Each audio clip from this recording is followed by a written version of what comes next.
Hi, everybody. Welcome to Creating the Future's board and community meeting and whomever meeting for May of 2019. I am Hilda Gottlieb with Creating the Future and excited that everybody is here today. We are missing several people who have been so involved in the conversation, missing Carl Wilding, missing Vulay, missing Ifoma Iduba, missing several other people who have been actively involved in this conversation, but so happy that everybody is here who is here. If you are watching this live, please tweet and participate. The hashtag is Creating the Future. Please make sure to spell it right. And please, if you are watching and want to participate, use Twitter because we're not watching any of the comments in the blog or anywhere else.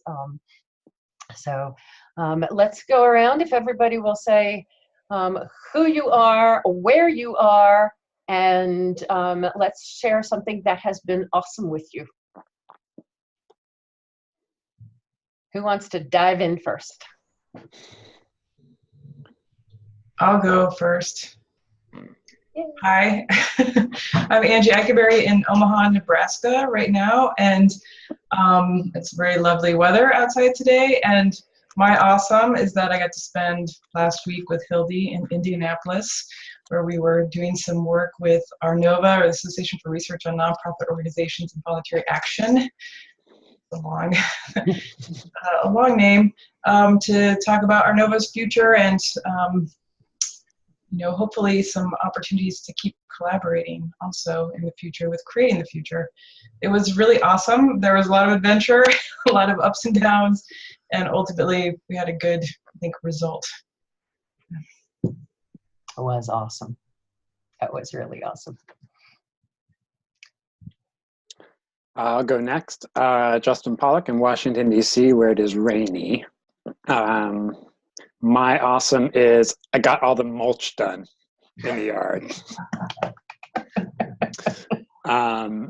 Not after much weeding because I hadn't gotten my mulch done. Right, so, exactly. That vicious cycle.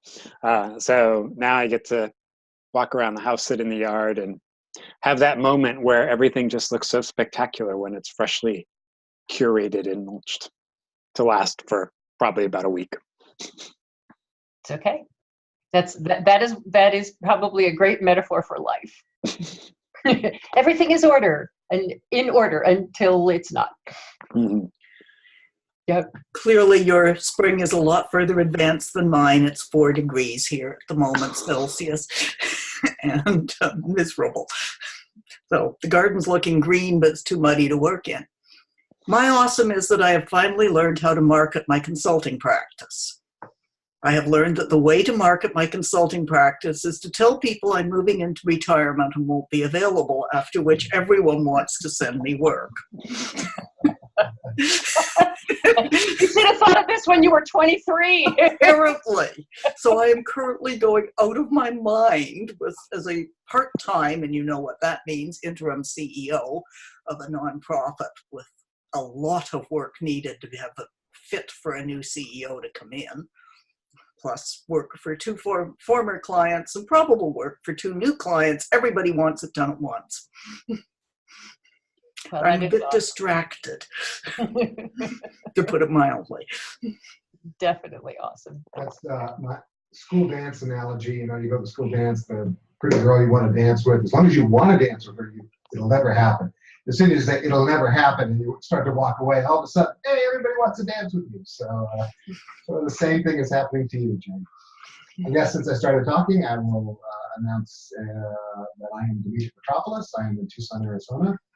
And it is absolutely beautiful here. My awesome this morning is that I went for an early morning bike ride.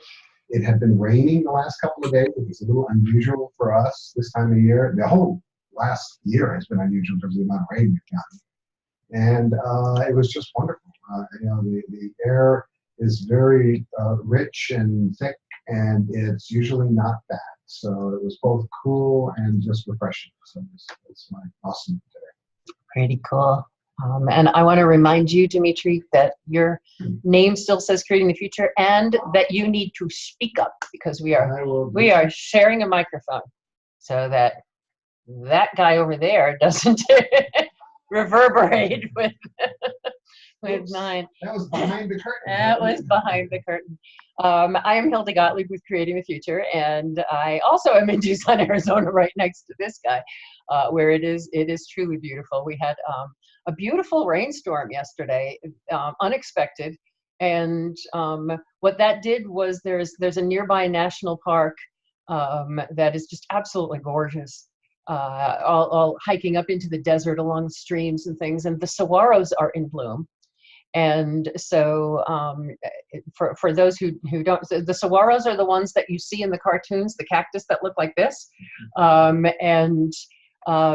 they bloom, they get big white flowers at the ends of each of their arms. And so it'll be a crown of flowers on the ends. And because it had rained, nobody was out there. All the tourists said, oh no, it's raining, we can't go. And so it was just beautiful, beautiful. My awesome, I have so many at this point that I can't even count. Being with you, Angie, and the whole board and team from Arnova last week was amazing. Really, really, really wonderful. And the thought that the work that we're starting to explore regarding capacity building and the field of capacity building overall, and what an integral part you all are at that core of that was just so exciting. It was also very exciting to be in Indianapolis. It's really nice. I had absolutely no expectations. I had never heard anything about the city. And it was wonderful. It's a wonderful walking city. It's clean and beautiful, at least the downtown areas that I got to see. And so that was pretty awesome. And I guess the next awesome is that we will, I was going to say the next awesome is we won't be having a meeting in June. That's not the awesome part, because I love our meetings. But the reason we will not be meeting in June is that about less than a month ago, maybe just about a month ago, we got an inquiry asking if I would keynote a conference in Milan the first week in June. And very out of the blue, very last minute, only a little bit less than 2 months notice. And so we gathered up all of our airline miles, and Dimitri will be joining me. And so I have never been to Italy. I don't think Dimitri's ever been to Italy. And so we'll get to spend at least a little bit of time in northern Italy, and we're very excited about that. So, and very excited about the group, the group that I'll be working with, and I'll talk more about that next time because I don't want to spend too much time. But I love when someone makes me think of something that I never thought of, and their mission is all around making people, supporting organizations that deal with patients with skin diseases and the kinds of things you would never think of, like, okay, why skin diseases and skin, the stigma that comes when you see somebody with a splotchy face, the alienation and loneliness that comes from those kinds of things, all of the various issues that happen when we think of it as just skin, and not realizing that the skin is the largest organ in the body, and how we react to each other when we see skin things. And I can't wait to talk to them. I'm now really, really excited about it. It's just I love when somebody opens my brain and says, here's something you never saw. It was standing right in front of you. You never saw it, and you never saw it in this way. So it's going to be pretty awesome. Pretty awesome. I am glad you're back, Jane. Oh, just sending you a note that, again, I've had to switch to the laptop. There's still, and this is the third Zoom problem I've had this month. They're not keeping up with Apple iOS. That's they're You know, we love you, Zoom. Keep making it better, please. Oh, I still keep recommending it to everybody. Keep making it better. Keep making it better. When we last saw our hero and heroine, we have been working through in the, I don't know whether to say restructuring or structuring of Creating the Future. We've been working through what the role of the board will be if we are focused on compliance and meeting the expectations of people who have expectations of us. What is the role of a board when that is the role of the board? What does that mean the board does? What is the board thinking about? What is the board talking about? Who needs to be on that board? We had an amazing conversation last time that in my preparing the summary of that conversation, I got so energized re-listening to that board meeting. All of the ideas that popped in, and watching, you know, just like I just said, it's fun to sort of think about things in a new way, watching as each of us went, oh, it's that. So if you have not watched the prior board meeting, I recommend it. It is highly entertaining if you are an organizational geek like we are. And so where we started was where we start every conversation with catalytic thinking. We started by asking who would be affected, who has expectations of us. If we change to a compliance-focused board and a board focused on meeting the expectations of the world, who are those people in the world? And we listed quite a few of them. It really came down to those people to whom we are legally obligated, which is the state and the feds, and then everyone else whom we are choosing to be compliant with, to connect with, to meet their expectations. The people who are investing in the success of our mission in some way, whether they're participating in our programs, whether they're partners, whether they're donors, funders, volunteers, faculty, team, and go on and on and on. And so we spent a long time listing those people who will be impacted and listing what are their expectations. If we're going to meet their expectations, what are their expectations? And then last time when we got together, we talked about what meeting those expectations would make possible. And it really came down to 4 big chunks. One is very pragmatic. It frees us up if the board is focused on meeting the expectations, meeting compliance issues. It frees up everybody else to just focus on the mission. It is a precursor to deep engagement. If we are meeting everybody's expectations, then there's engagement that's happening along the way. Part of those expectations are that we will engage. That leads to the third one, which is that we would be modeling what it looks like to walk our talk. And then lastly, the excitement that focusing on compliance actually allows us to democratize the board. That anyone could be a board member because they don't have to be an expert in personnel. They just need to know what the expectations are and to be able to say, we've met those expectations, and to have confidence that we've met those expectations. And so if that is what having a compliance-focused board makes possible, we're going to start asking, what are our conditions for success? If people who are, especially, you know, I think we can sort of say that what the IRS and the state expect from us is that we tick the boxes, is that we fill out the forms, that we're legal, that we not do anything illegal. I think meeting those expectations, you can have a board that meets once a year, sends stuff off to audit, and you're done. Looks at the 990, says, oh, that's nice. The big one, though, is meeting the expectations and complying with the expectations of everybody else. And so if the result we want is really that we are showing what's possible, walking our talk, engaging people, which is walking our talk, making participation on the board as democratic and open and participatory as possible, which is walking our talk. All of it really showing what is possible. And that what that makes possible is that people believe that they can walk their talk. We talked so much last time about what it looks like in organizations that don't walk their talk.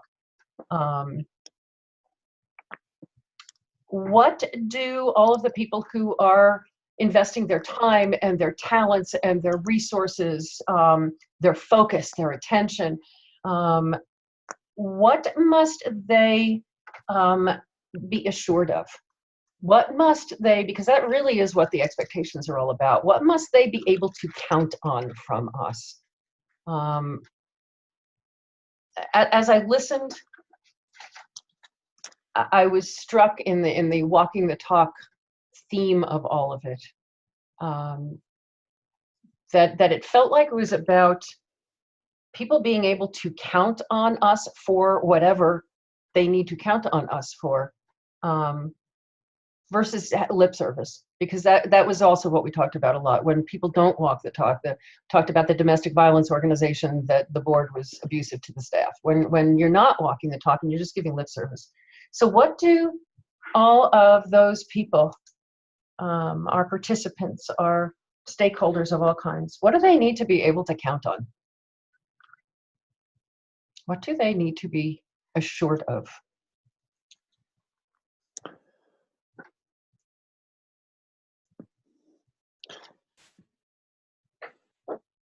So one of the things I'm working with a lot, so this is kind of self-serving observation, because it's we're humans. It's what I'm trying to get more organizations to do. So I'm calling it sort of this awareness of the design capacity of an organization, which encapsulates all of the core thinking and promises that we're sort of making, which is, what do we value? So we have to be clear to express what we value so people know what to expect us to value. We need to be able to articulate the assumptions that we are holding and the beliefs that we basically are designing the organization around. What are those, sort of what's our worldview, and how well can we describe it? And then also embedded in that is, what's our theory of change? And so that theory of change clearly articulates the outcomes that the organization is trying to advance. And then the broad sort of methodology, which is really the sort of what catalytic thinking would lead you to understand, which is, what does it take to create that outcome? And then in what way do we move those gears as an organization? So again, we don't need to know how all that stuff works, but we need to know what that design construct is for the organization, so that then we have clarity as to what we're actually asking questions about. So, I mean, you mentioned, Hildy, that the IRS, they just want us to check the box, but there's a really important thing, which is, one of those boxes is, there's a paragraph in the code that says your organization must do this and one of these things in the community. Well, as a compliance board, we would have to know, what of those things do we do, and in what way do we do it? And so here's the Justin commentary that always comes along with this. Most board members don't know that design capacity. They don't know where to find it. It's in someone's head. It's it's never talked about, and but it is. I mean, for the purposes of this in particular, it is the basis of all decision making. Yep. So what would the people out in the world to whom we are holding ourselves accountable need to be assured of in that? If I can comment, they became our stakeholders for their own reasons. We need to understand what their reasons were for being a stakeholder with us. Who cares whether or not we've achieved what we said we were going to achieve? The accountability to them is that they got what they wanted from the relationship. And that means it'll vary with each and every one of them for why they chose to be connected with us. Yep, you started to answer my follow-up question. So if what they need to be assured of is that they get what they want from the relationship, what does it take for them to get what they want from the relationship? If that is the expectation that we are meeting, what needs to be in place for them? And you started to say we need to know what they want. Yeah, presumably they want outcomes. They don't need all sorts of input-output type data except to back up the outcomes, and possibly none at all given the nature of this work. But if they specifically funded that we have a presence at a conference in Milan, they'd like to know it happened, that you didn't take the money and go to Greece instead. Whoa, wait a minute. Says the Greek. Yeah, just picking at random. You actually did go. You gave the presentation. There were people in the room. It would be nice to know what sort of reaction you got from the people in the room, what kind of questions they asked. But it has to fit each situation, not be cookie cutter. Not be the kind of thing I'm looking at in my interim role where I have a ton of different grant requirements. Every single one of them wants a different format, but a detailed accounting and who came to the workshops and all that stuff, which actually doesn't tell them very much about what they got. Right. What they're trying to do as a foundation is fulfill their own mission. Some of them aren't as good at asking that question as others. So we may have to help them know what they want. Mm.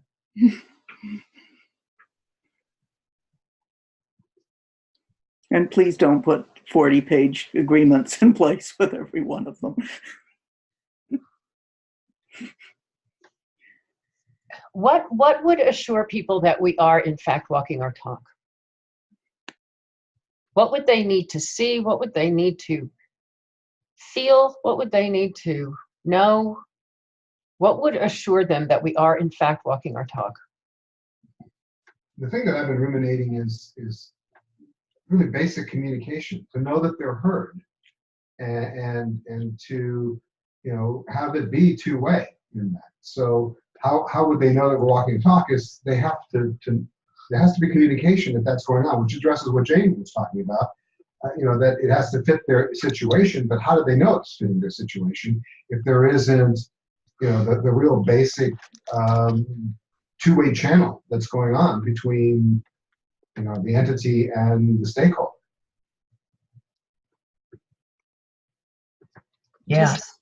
I think adding to that too, that they want to know what's going on, or that two-way between the board and participants, but also I think they want to know that the board knows what's going on, right? Like they're confident in that we know what's going on, that we are kind of paying attention to what's going on and helping guide the organization based on that information. I'm thinking about our discussions last week, with the Arnova board, and like there was a big theme there about like not everybody always knows what's going on, and how do we create, ways to enable that without overwhelming people. That is tremendous. And the thought that's going through my mind, Angie, as you're saying that, is the line we hear when things mess up, which is always the exact same line. Where was the board? So what would it take for people to have confidence that the board knows what's going on? First, I guess the board would need to know what's going on. Yes. Go ahead, Justin. So here's the thing. It's secondary that the board knows what's going on. What's more important is the board knows why it's going on.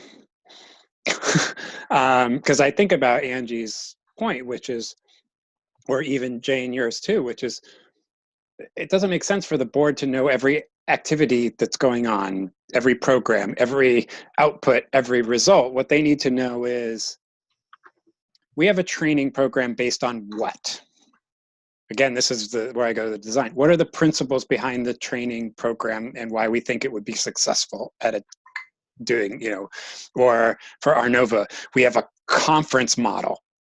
Like what is the, I don't care how many people come, I don't care how much money we made, what's the premise of why a conference for Arnova? Like what's the relevance and the why about it?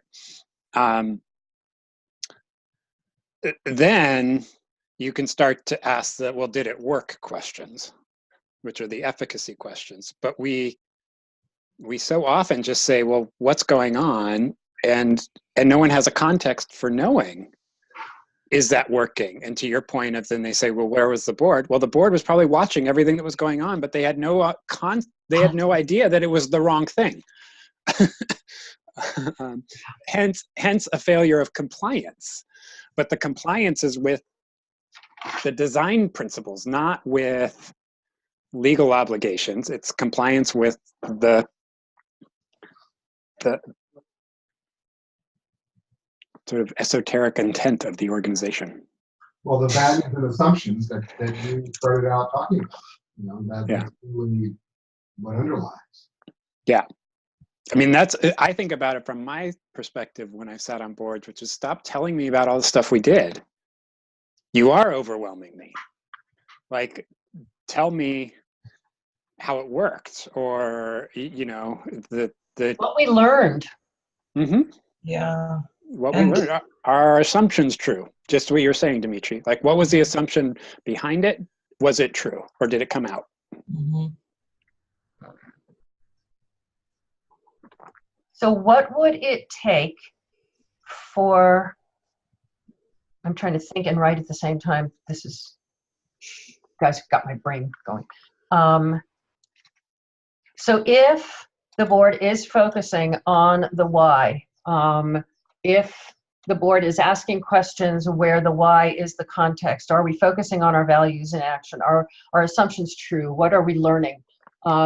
What would need to be in place for, what would it take for any of our stakeholders, participants, donors, funders, partners, to feel confident that we are asking those questions, and to feel confident in the process. They may not agree with the answers, but to feel confident in the process by which we are, that we're walking the talk to get to the answers. What would it take for them to feel confident in that?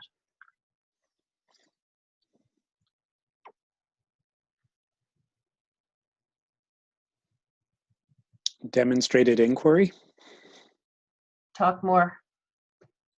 By whom? About what? What?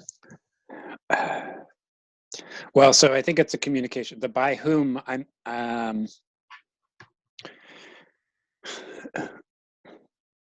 by the people who are best positioned to answer the question. So I think, well, just because I think, we've talked about this idea that if my question is the efficacy of a program design, I don't actually expect a board member to answer that. I would expect a participant to answer that. But what I need to see from the organization is, show me where the questions are being asked and how you are deliberating the answers. So, share, and some of that is, can you share with me the basis of, again, I keep coming back because it's just the language I'm using. Show me the basis of the design. Now show me where you asked about whether the design worked and functioned. And then I'm going to make a judgment. Was that the right person to ask, to make that assessment? That's there. But so I guess an analogy that comes into my head around this one is crisis management. When organizations say, we can't say anything until we come with a strong position about what we're going to do. I'm like, well, no, people actually just want to know you're trying to figure out what to do. Like, you need to communicate to them, we found this problem, we don't understand it yet, we're trying to understand it and what actions we need to take. Here's what we're asking ourselves. We will tell you as we learn.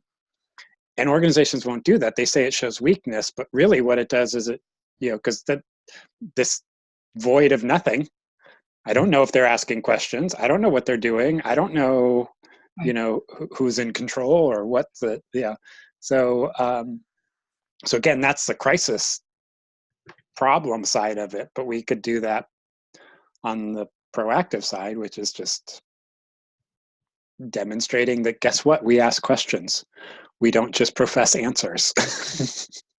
One of the thoughts that's going through my mind is the idea of transparency, but also in terms of, how much communication is going on with the organization. And by being transparent, you don't necessarily need to be, necessarily responding to each question, but the question answers itself. That if they can see, and this what sparked my thinking, Justin, was this crisis management thing. If I could see transparently what's going on, I don't have to ask you what's going on. What are you doing? And so your energy isn't taken up by saying no comment or saying here's what we're doing or saying whatever, because they can see it. So I think it's really important that there be that opportunity for people to answer their own question, in essence, for the stakeholders to be able to see, is their stake being held properly, in terms of what the organization is doing. That is the best thing that Creating the Future could do, is show how transparency means that there aren't any questions at the end. That we could be a wonderful role model for that. I think many progressive foundations might greatly appreciate that they don't have to wait and see if you've told them that, oh, we didn't quite do that, but we're hoping it's okay that we did this instead, which is a pretty frequent year-end comment, I gather. Yeah. The other thing I apologize, I am getting I've had like 4 urgent messages in the time we've been together already. So I've maybe missed something, but did we at some point say, let's ask them up front what questions they think they might have at the end? No, talk more about that. Well, if we know in advance how they perceive they would want to get accountability, it makes it a lot easier for us to make sure that we're prepared for it. No, they won't sit through watching every board meeting, for example, whatever. But if we've said to them at the start, it's the same with evaluation. How are we going to evaluate this program? Well, what did we say at the start of the program during the design phase that we were going to do for evaluation? Not at the end, this is how we're going to evaluate it. Oh shit, we didn't track that data. Right. Another kind of comment I think every grant maker has heard variations of is, oh, that isn't what we tracked. We didn't know that's what you wanted. Yeah, I'm smiling inside at the simplicity of the way they are assured that they are getting the information they need, is that we ask them what information do you need. I also think that addresses the period of change that you were talking about, just that's up front. This is what we're doing. This is why, and the values of why and how we got them. That might mean challenging them up front, because they might send the same bump they send to everybody they fund. And that means having real conversations up front about what do you really want. Well, and what I'm sort of riffing off of that is that when we talk about our stakeholders in general, anybody who is investing their time, their talent, their focus, their attention, anybody who's watching our meetings, that I'm never asked by any organization that I give my time, my money to, etc., what do you want to know? I'm just thinking about, as a donor, getting a note that you know, unless you are a major donor where you are considered worthy of having a real relationship, and not just the money tree where you send your check every couple of months, how it would feel to be contacted, to be asked, what do you want to know about what we're doing? And to mean it. It seems so silly. And if you have a lot of donors, you could ask some each year, because to some extent, the major part is it worth tracking this separately in our accounting system? And if people say, yeah, if you want something with 7 digits from me, it's worth tracking it separately in your accounting system, then you agree to that up front. Right. Most don't expect that. They don't expect customized information. Well, they don't expect to be treated like a person who is valuable. Because we so often, in all kinds of work, and businesses are the exact same thing, we treat people as if their value, their worth, has to do with how much money they provide. If you are a major client of a major corporation, you get treated different than somebody who goes to Target and buys your product. And so I think it's the same. I think it is, it's what does it mean to really be in relationship with people? And if you're Target, you should be trying to find out from at least somewhere reasonable sample of why they pick you. You got lots of choices of where to buy that laundry hamper or that new set of towels. Why'd they pick you? Yeah. And anybody that's a stakeholder with any of our organizations had lots of choices about where they wanted a relationship, and they know inside why they picked, but it might have to be drawn out of them because they're not used to being asked. And I'm sparking on the demonstration project we did with the Nevada Department of Education.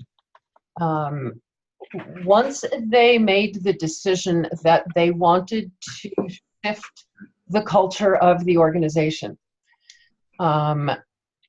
one of the things that we had a hand in shifting in terms of their approach was they were going to do a survey initially that was going to ask basically what's wrong with our culture. And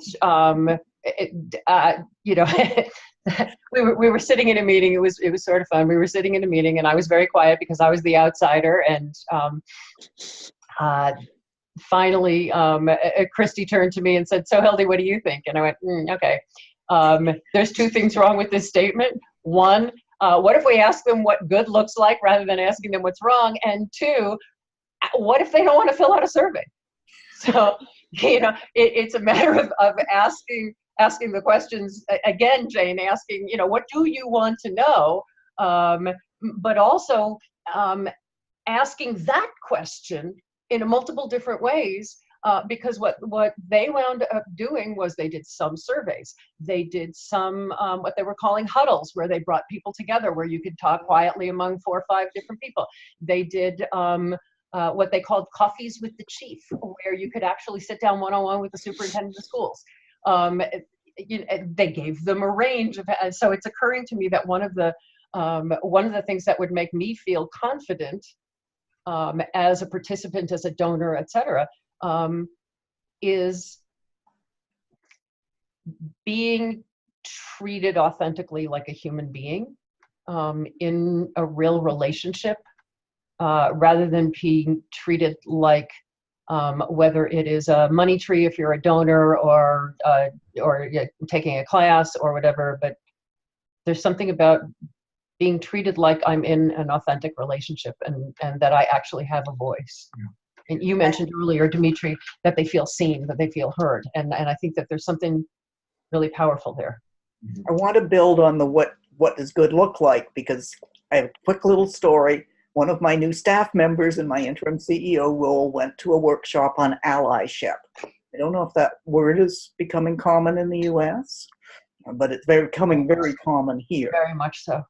So instead of starting out with, who are you and why are you interested in allyship, or what do you think allyship means to you, or whatever, apparently the workshop facilitator in a group of people who are all strangers to each other said, we're going to start by going around the table, say your name and describe a conflict you've been in.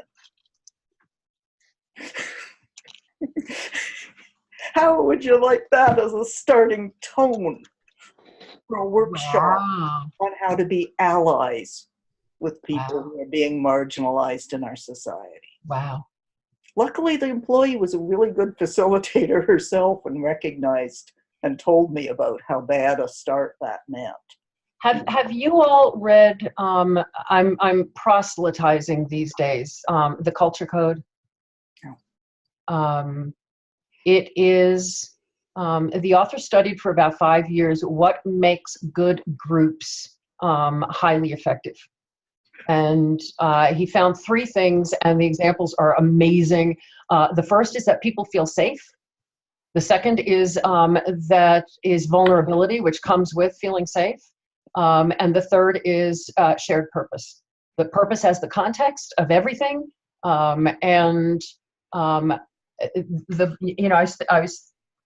there's so many examples he talks about, and I was thinking about when Justin and Dimitri, you were talking about what people are seeing from the outside, and Justin, you were talking about the risk management thing. He gives the Tylenol example, the poisoning of the Tylenol example, and talks about the fact that prior to that, Johnson & Johnson had gone through a 2 or so year period where they had this family values credo that was from the family. I mean, not its family values, but the family's values were part of their credo, and everybody was ignoring them. It was like, yeah, it's on the wall.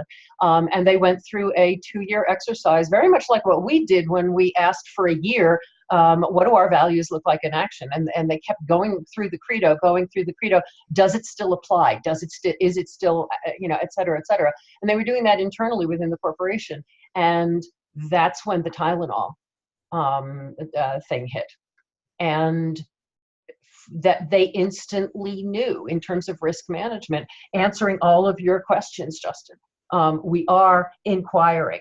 Here's who we're asking. Here's what we're going to do. And because our most important purpose is that families trust us and be okay, we are pulling every pill off every shelf everywhere. And they've been used as an ethics study forever and ever. Exactly. Ever since. Exactly. But looking at the backstory to it, there's what I kept thinking is, what does it take for that to be how people think of us? That they have confidence in that the board has a handle, rather than where was the board. And the word confidence keeps coming up for me. Mm-hmm. What does it take for all of our stakeholders to have confidence in us? What do they need to see?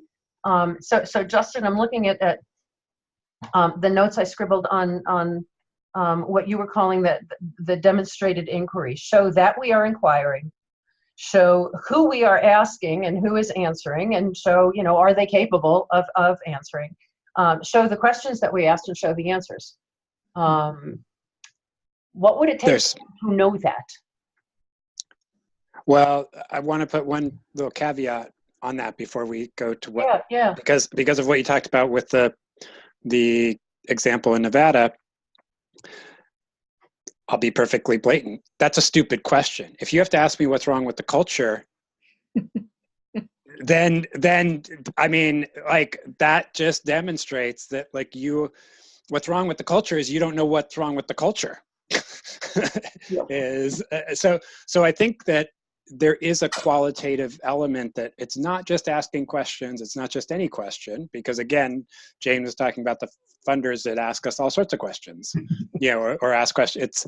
It is that qualitatively the question demonstrates an understanding of what's going on and a query. So, I mean, perhaps I'm a little harsh on that because there was generally a desire to understand what the culture was, but exactly to frame the question like that, tell us what's wrong with the culture, means I have no confidence in you as a human being because you cannot see what should be blatantly obvious as things that are wrong. Like I shouldn't have to tell you that.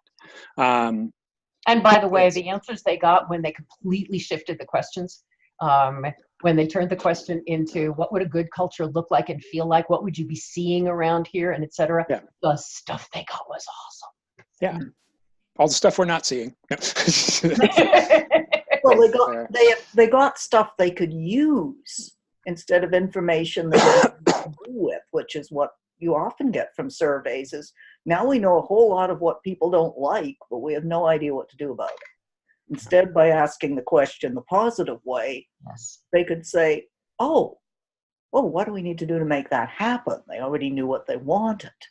Yeah. And that became the tactics question instead of a, oh, no. I do also think there's a element, I mean, part of what I'm getting at is the empathy element. The question is not self-serving. The question is about the entity or about others. And in fact, even Jane, the example you gave of the allyship, while I don't necessarily agree with that, there also is an element, as I'm familiar with sort of that space, which is white people, you have no idea what the experience is of the people that you're trying to ally with. And that kind of question right on the spot says, everyone you want to be an ally with, when they walk into a room, they're being confronted with conflict just by culture definition. Now, I'm not saying there was that much intentionality and there's a danger to that way. I mean, it sparks all sorts of reaction that isn't healthy, but there is an element to it of saying, are the questions being answered or being asked? Questions which have a fundamental intentionality around feedback, understanding the assumptions, understanding what's going on with it. Again, I don't mean to say that what was done was right in the example you gave, Jane, but I think what you don't realize is most of the people in the workshop were not from the mainstream culture. Mm-hmm. The person I'm talking about was very much not from the mainstream culture. They were the people who had the conflicts routinely, but they didn't yet have a safe environment for sharing. Right, exactly. The question that's arising for me, Justin, in the question that you have been posing, and it gets back to asking them, are the questions that we're asking the questions our peeps want to know? And because boards ask questions all the time. They ask ridiculous questions frequently, but and that gets to the fact that is it something I want to know? No. What do I want to know? Are the questions that we're asking the questions that people want to know?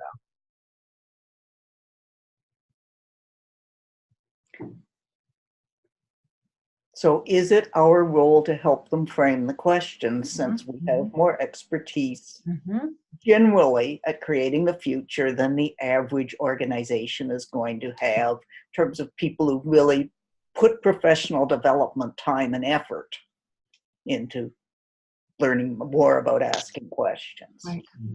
And then maybe I can send you the woman at my board who out of a multi-million-dollar budget, her big question at one meeting was, are you paying travel expenses for fundraising?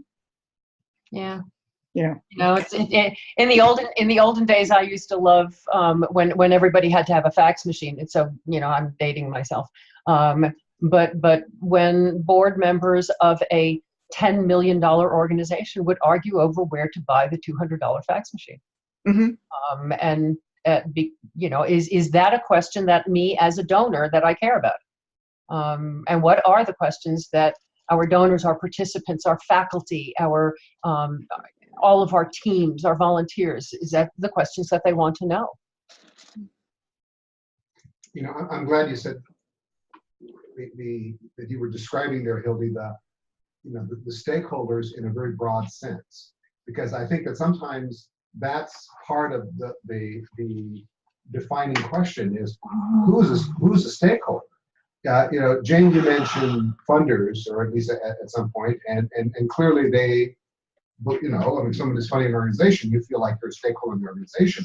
But you know, if this is a soup kitchen, you know, the people eating soup are stakeholders. You know, the volunteers are stakeholders. The building owner is a stakeholder.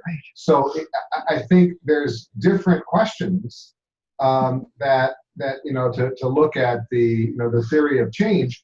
How does that apply to different stakeholders, and yet be true to the values and the assumptions and everything else that underlies who we are?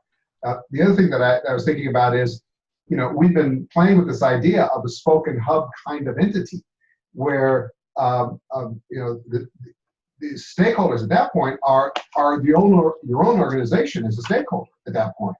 If you're looking at it that way, you know, there's one of the hubs, one of the spokes, you know, maybe a group of people who are doing something, whatever that is, under the C3 of creating the future, following catalytic thinking, following whatever, but they're also a stakeholder too, because they accomplish what they're trying to accomplish because of all of this.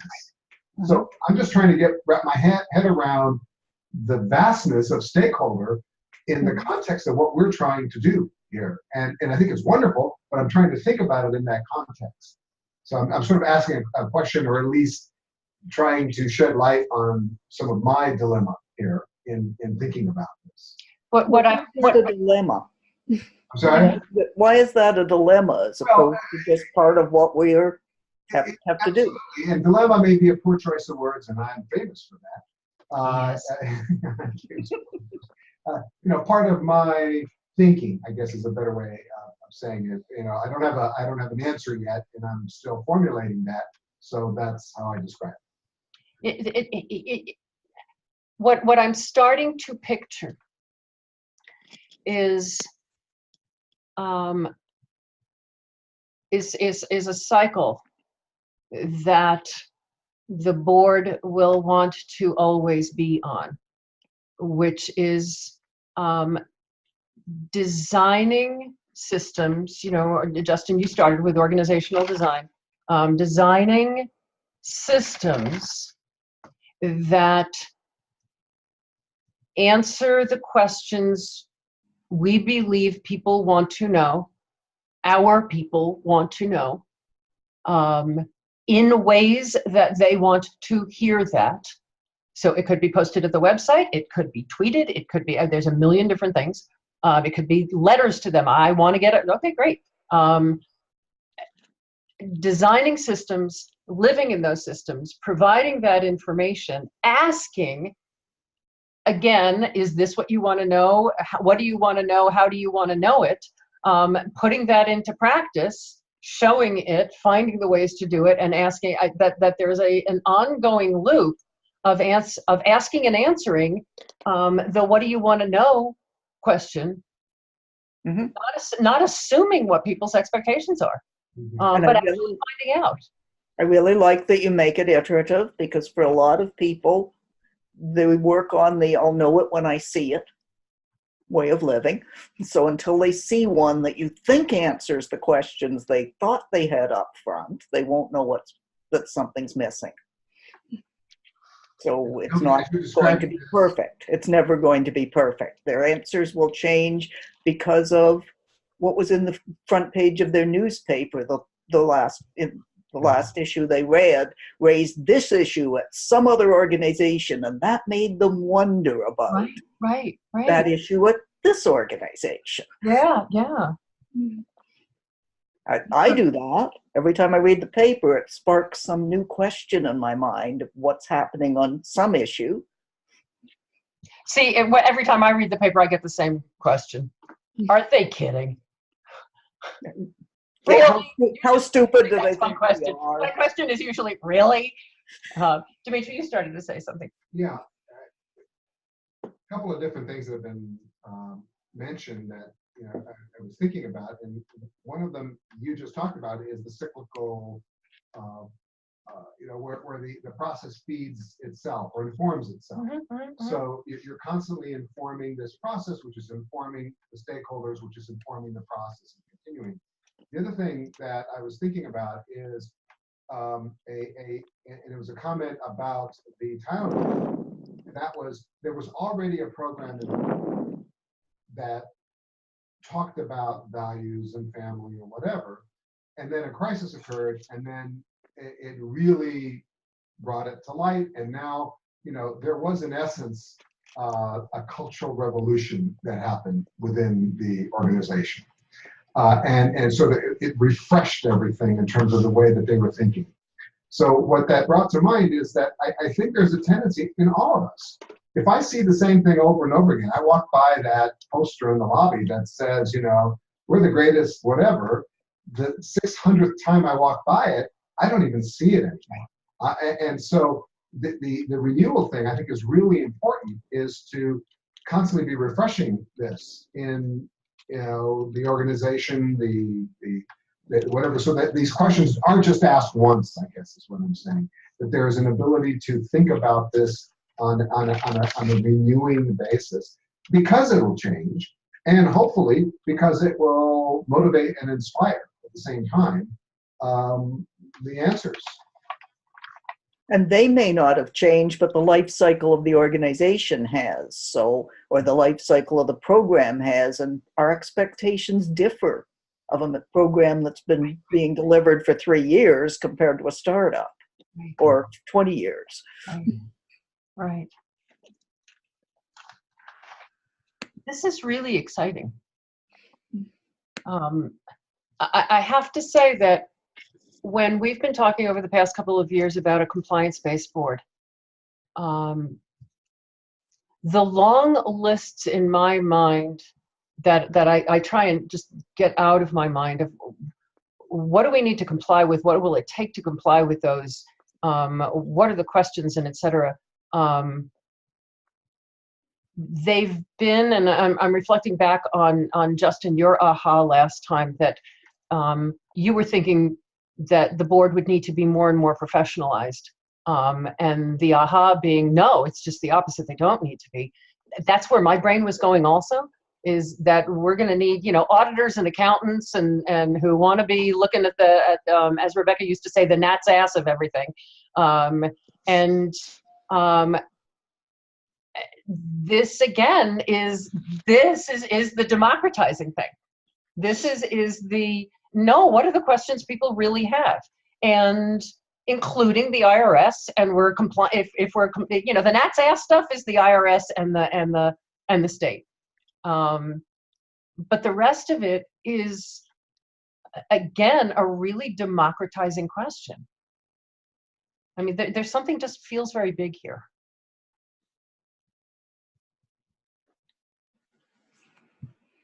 What I'm getting out of this is that compliance may not be the right word. No, it's definitely, we talked about that earlier on. Yeah. I have the same issue of, I thought you were moving towards a very professionalized, specialized board of people who, the kind you'd have on an audit committee.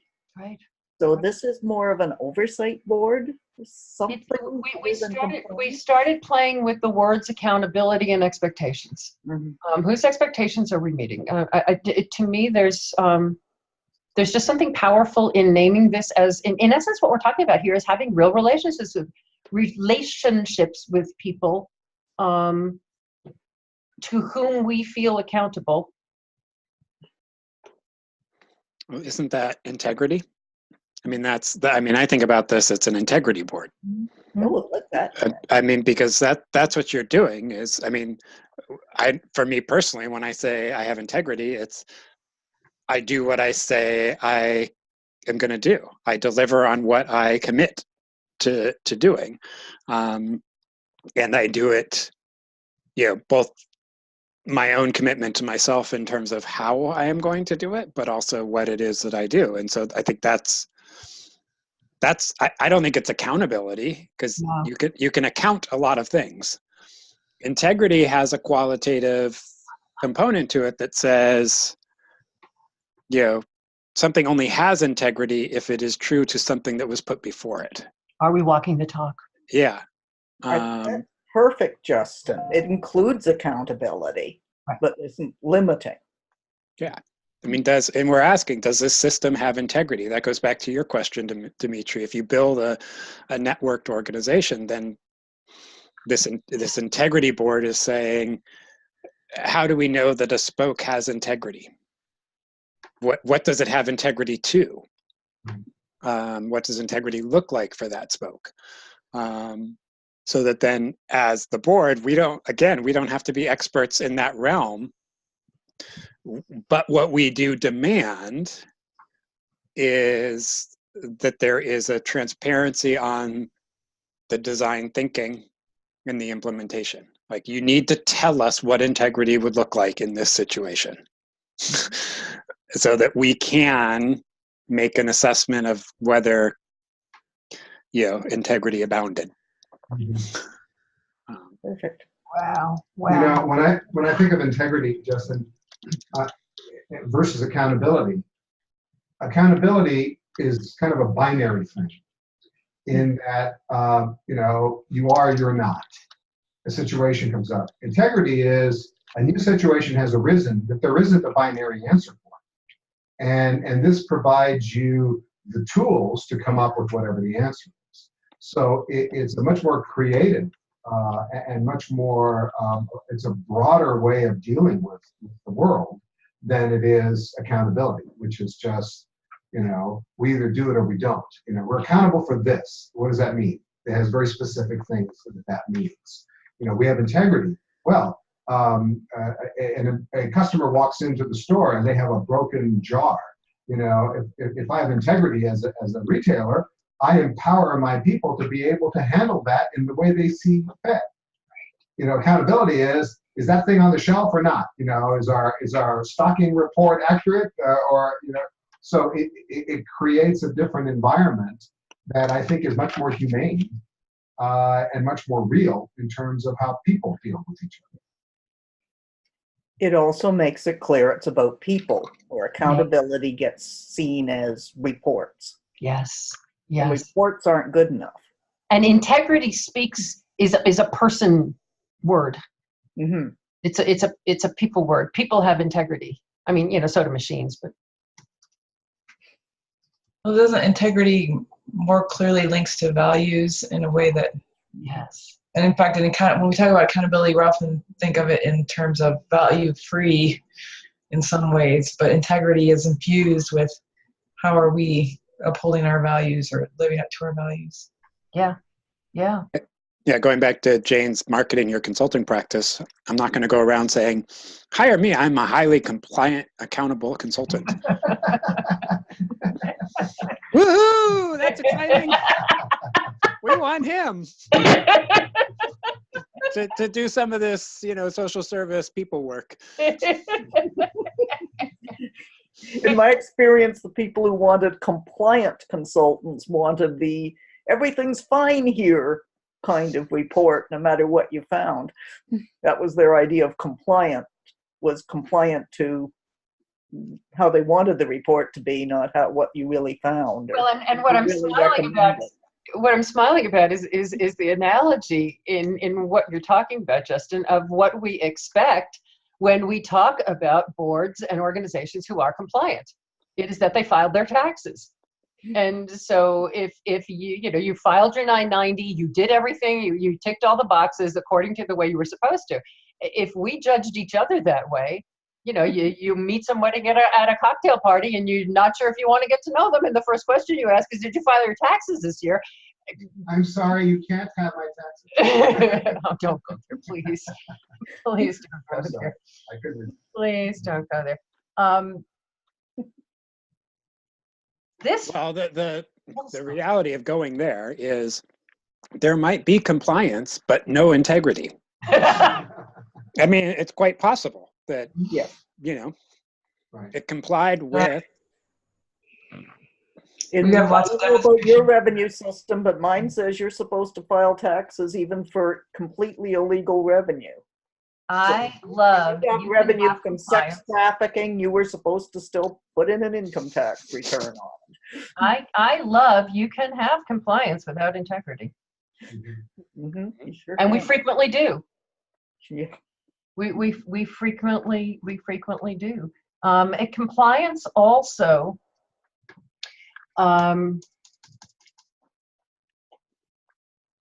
leads to the desire to get around stuff. Yeah, we have to, but can we do it this way? Can't we find a lawyer who'll give us a workaround and a loophole? Right, right. And there's something, integrity doesn't let you let yourself off the hook. There's something, this feels right, and it feels easy. I think it'll be very well received. It's a lot of work, but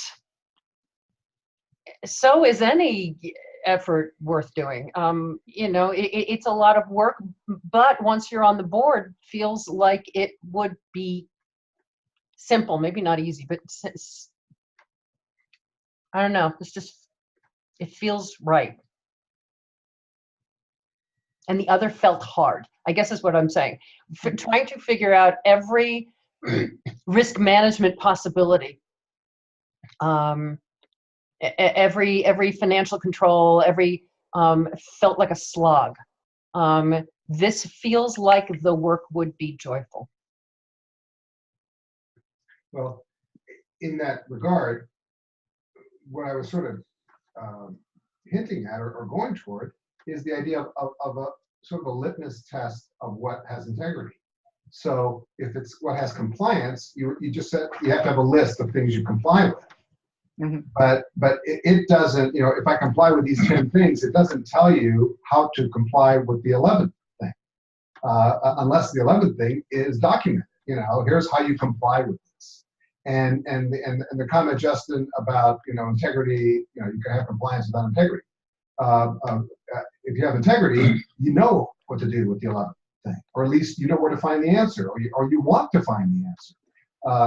If you don't have integrity, then I don't need to do that, or whatever. So I think it's a real important distinction that it also makes me think about when we've done our 990 in the past, we include the accomplishments in the 990. So the compliance part is we file the financial documentation.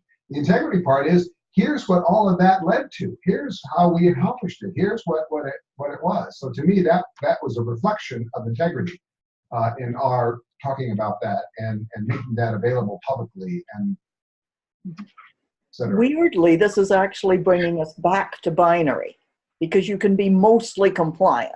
I filed 9 of the 10 things. I'm going to get around to the 10th thing. You can't really be mostly operating with integrity because one slip is enough that you don't have integrity. Unless you have the integrity to say we screwed up. Well, and that comes back.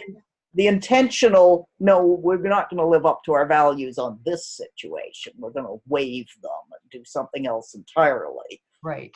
Takes away all your integrity to have done that.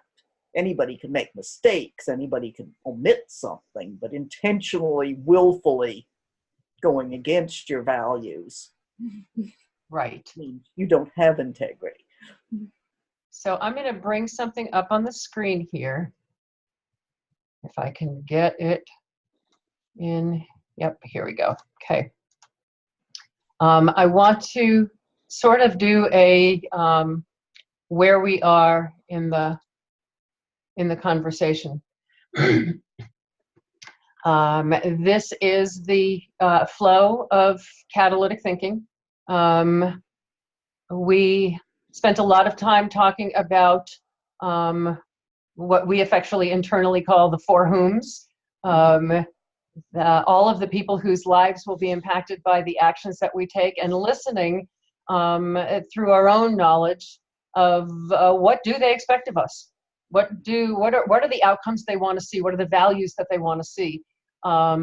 We then reached last time and asked, okay, so if we are successful in meeting their expectations, what does that make possible for them, for our mission? And what we've talked about today are the conditions for success. what would it take to reach those expectations?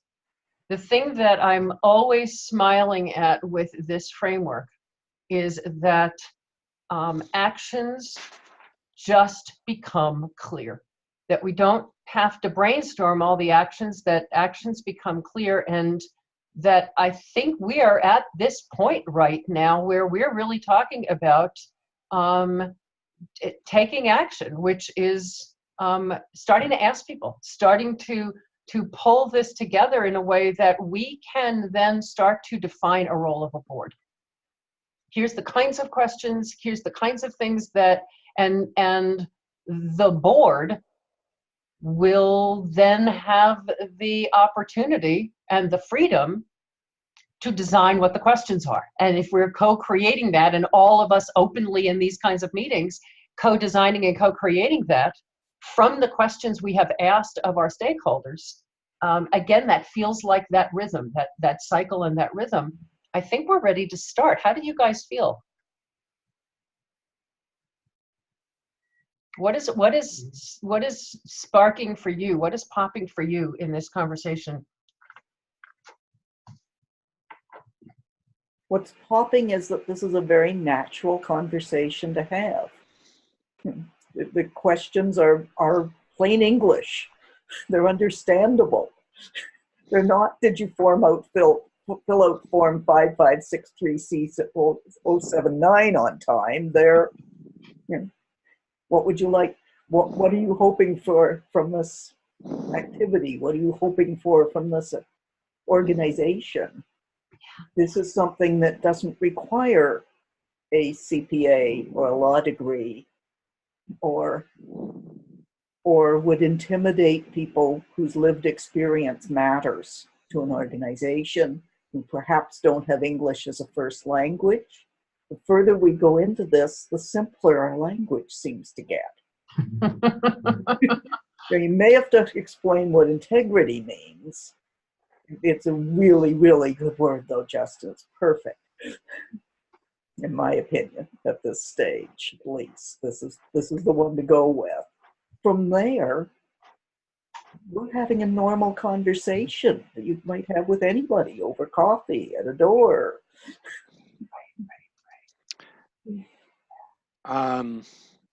Sorry, I'm looking down because I looked up the definitions of these words, comply and integrity, or compliance. And so comply is reactive by nature. It's in response to outside requirement. Integrity is being honest to moral principles, or being whole and undivided. Because compliance is reactive, it predisposes us to repeat past patterns. Because this is how it's done. So this is how you should do it to comply with how it's done, which is not the way you create social change, by recodifying past practices.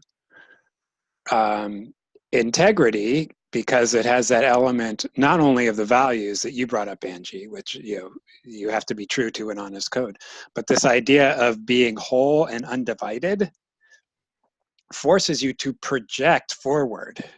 Yeah. It forces you to think about what would have integrity. So building the projects would not have integrity in this day and age. However, more creative ways of community development could create wholeness. It also speaks to the necessity of agreement. We do need to agree on not only the moral component or values component, but also the design component. But that's what really struck me as I was listening to all of you, and I was like, wow, compliance locks us in to past design, past performance, past constructs.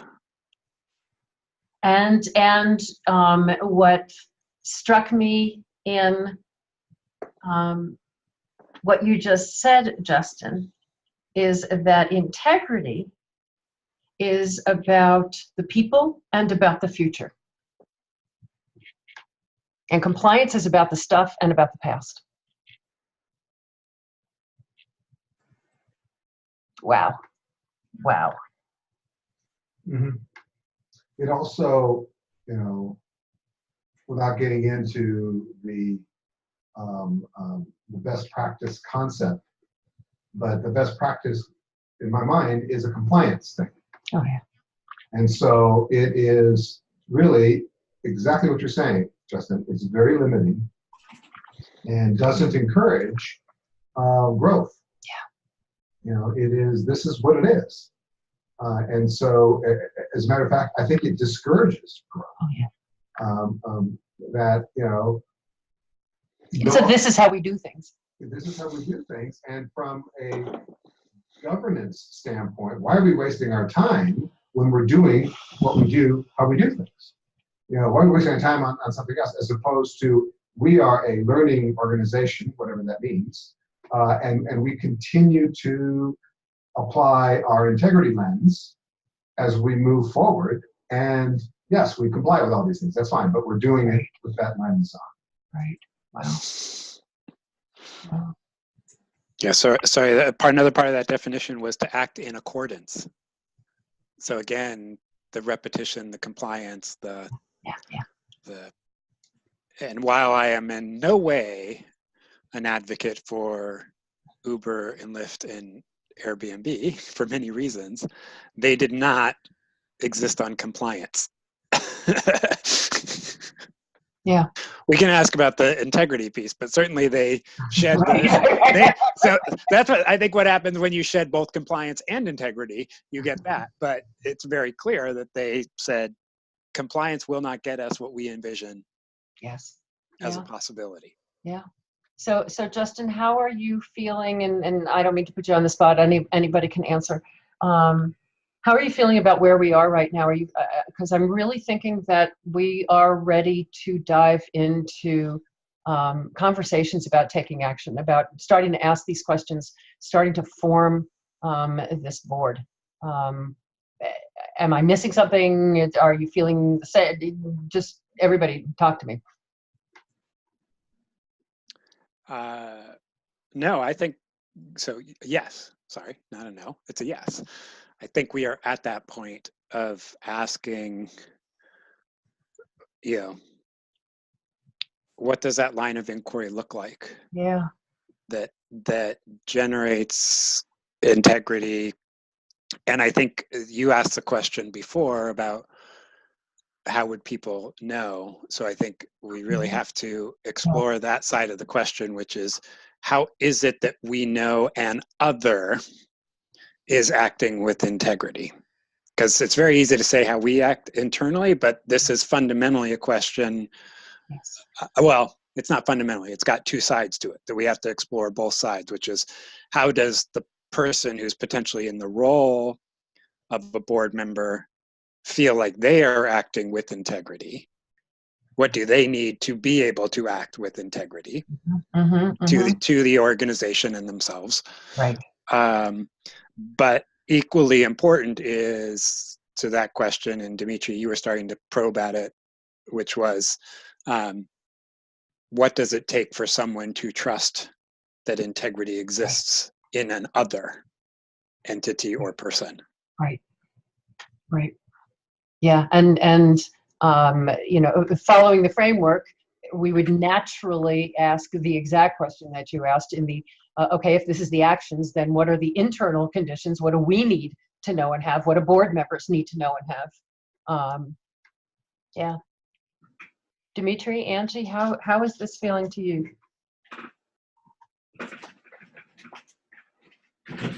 It feels good. Also knowing that this is, I don't know, flexible is the right word, but there isn't anything we do that can't be made better or change, and that's the mantra here, is that's the part of the value is that we are not locked in, and that we can and strive for learning and making it better, and infusing that learning back into it. So I feel very good in terms of where we are in terms of discussion. I think we've covered a lot of ground and covered a lot of what we're trying, I think, to accomplish. Yeah, I agree. I think that where we are now, we're ready to move to the next stage. I feel very comfortable about that. I do too. This really feels like you've reached the, the plateau, ready to go again. We got there. Let's level doesn't look as hard to get agreement on either. It looks like maybe from here, it's straightforward. Yeah. The answers may be a lot more obvious. Yeah. I like that word, straightforward. I kept saying easy and it didn't feel right, but it is straightforward. Yeah, it's never easy. And I really was, and have been for a year or more, as I've been thinking about this a lot. As Justin and you and I have been spent time last year talking to attorneys and compliance people and stuff, and this feels right. So I'm going to say that we are ready to, next time we get together, start thinking about what it's going to take to actually make this happen, to start taking action. And we could have our new board by the end of the year, as we said we wanted to. And I have to share that I was a little nervous going in. This is going to be a lot, but I'm feeling confident. It sounds to me like you're ready to start recruitment, in fact. That you're going to be developing some of these questions with them, not for them. Yeah. That's what it's feeling like. That's what it's feeling like. And so here's what it comes back to, and I just need to say this. I believe it was 2015, we began asking the question about recruiting new board members. And that question led to, well, what exactly are we recruiting them to? Which led to blowing all of this up and starting over again. And I love the fact that almost 4 years to the day, because it was in the spring, we are now finally talking about recruiting new board members. Were you the kind of kid who always built those volcanoes in science class to blow everything up? No, because they don't really blow anything up. Anything else that is standing out to you all from our conversation today? Well, I know this is sometimes the natural pace of catalytic thinking, but I don't know if anyone else is feeling this, but there's a part of me that's like, well, duh. I mean, it's the most obvious, it took us 4 years to get to, we need people who can act with integrity.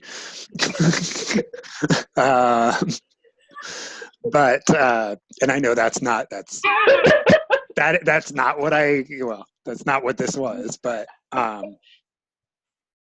I do think there's an element of that. It's like, well, when you make it about people and human, you will get down to values and integrity to those values. And then just intentionality as to whether or not the organizations, the structures we build actually, to your point, Dimitri, allow us a lens to see those values and beliefs in action with intentionality. And that's all organizations are, just people acting together. Right. So, and what it really raises, Justin, is the fact that so many of our systems and structures do not focus on integrity and people. And yeah. Yeah, I was just gonna say it took us 4 years, but it kind of runs counter to all the stuff, right? And all the best practice books about board governance and so on and so forth, and the tools that we use to communicate with each other at board meetings and so on. So it's obvious, but somehow not at the same time.